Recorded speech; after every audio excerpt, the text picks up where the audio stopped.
One of the most common questions, and I think one of the most common places that my clients get hung up on, is shopping.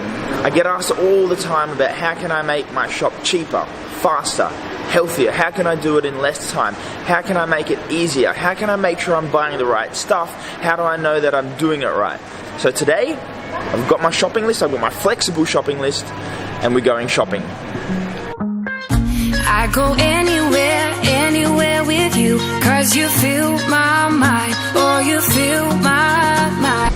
So big supermarkets have all these kind of crazy rules about you're not supposed to film in there, so hopefully I don't get caught. But one of the biggest mistakes that people make, and where people get stuck, is when they go shopping, they don't have a shopping list. Or if they do have a shopping list, they have one that's not what I call flexible, meaning they've got exactly what they need written down and they buy only that, okay?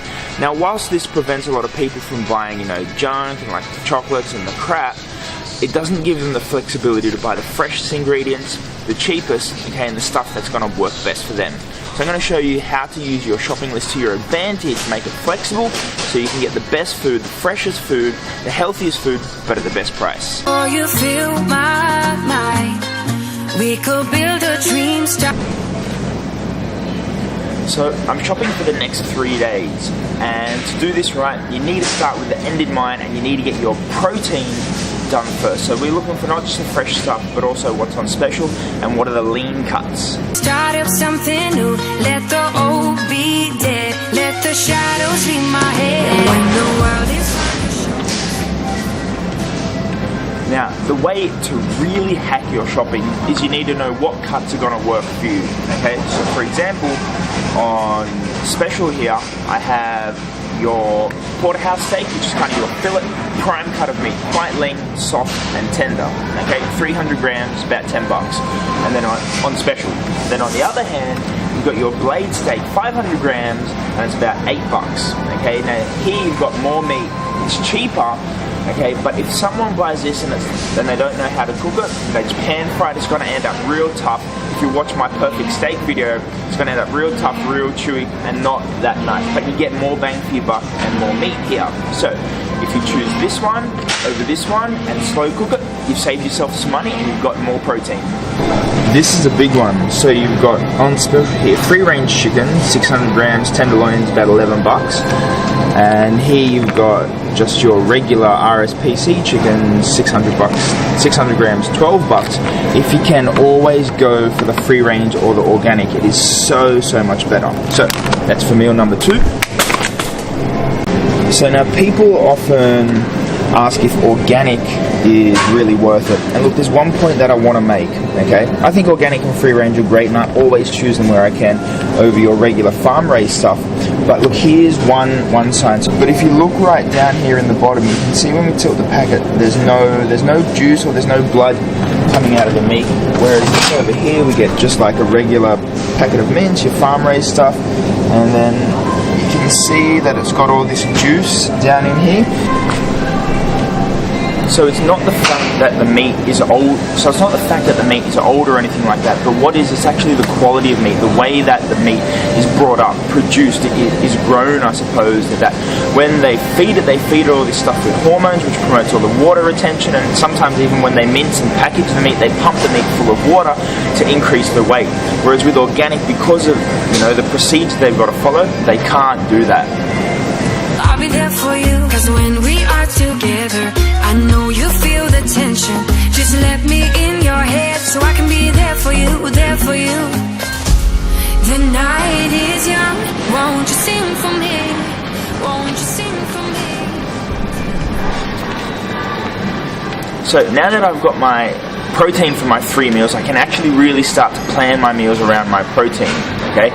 So I've got to get some veggies, and I think a lot of people get caught up is they actually just buy whatever is the first thing in the veggie patch or the first thing in front of them, and this is a good broccoli, this is a not so good broccoli. If you can really get close and have a look at the difference, you can see that this one is much tighter, it's much firmer, it's really nice and green, whereas this one, it looks a whole lot looser, and you can kind of see that silvery tinge. that means this broccoli has been hanging out for a while. And not only that, it's a mature broccoli. It means it's actually older, like it's had more birthdays than this one. So it's going to be tougher and it's going to be harder and more woody. So if you see the real nice green broccoli compared to the silver one, get this bad boy. Now, one thing I am super hell-bent on is eggs, okay? And I understand a lot of people don't buy organic eggs. Now look, here you've got these caged eggs here. They're $4.80 for 12, okay? And then if you head on over here, you've got organic eggs, which are $8 for 12. Now look, I know there's a big price difference, but get the organic eggs, okay? Not only is there a massive difference in taste, but the nutrient difference between the two is outstanding. If you settle for caged eggs, the ratio of omega-6 to omega-3 is about 1 omega-3 to 36 omega-6, okay? The closer they are to a 1-to-1, the better it is for your body. The more your body can use that omega-3 for your brain and heart. And organic eggs, on the other hand, are about 1 omega-3 to 6 omega-6. So there's a way, way better difference, and it just tastes absolutely amazing as well. So spend the extra couple of bucks and get the organic eggs. Now, back in the day when I was a chef, we used to have to shell our own peas to get fresh peas. But there's actually nothing wrong with frozen veg. It's cheaper, it's much more convenient, it's quite high in nutrients, and it tastes pretty good if you cook it right. But that's for another video. So, I'm pretty much done with my shopping. I've got the veg I need. You look for the stuff that's cheapest. You can see here this stuff all looks quite firm and fresh. I've got my meat, a couple of things that were on special, trying to always stick organic or free range at the very least. I've got my eggs. So that's pretty much going to set me up for the next 3 days. I've got some brown rice and some other bits and pieces of veg at home.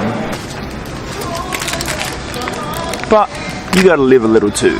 Gluten-free, I suppose it's like the Tim Tam version, but pretty damn tasty. Pretty balanced trolley. It's 95% fresh, and then just a little bit of processed food, because we're human. Alrighty, so shopping's all done, not including the water filters. It was about $60. Now I know that may seem expensive, but if you compare that to takeaway food, where if you're getting 6 or 7 meals, it's going to cost you anywhere from $10 to $15, you're saving yourself about $30 to $40 in the long run. Not only that, you get more protein, so you get more bang for your buck, okay, higher quality food, and if you cook it right, it tastes better. So it's now time to go home and prep this food, but that's for another video. Till we fall asleep, the night is young. Won't you sing for me? Won't you sing for me? Till we fall asleep. If you found this video useful, you liked it, don't forget to hit that like button and subscribe. Also, if you got something you want to know, hit me up, message me down in the comments below. I'm here for you guys, and I want to make sure you get the best, not just out of your food, but your exercise, so you can really get the best out of your life.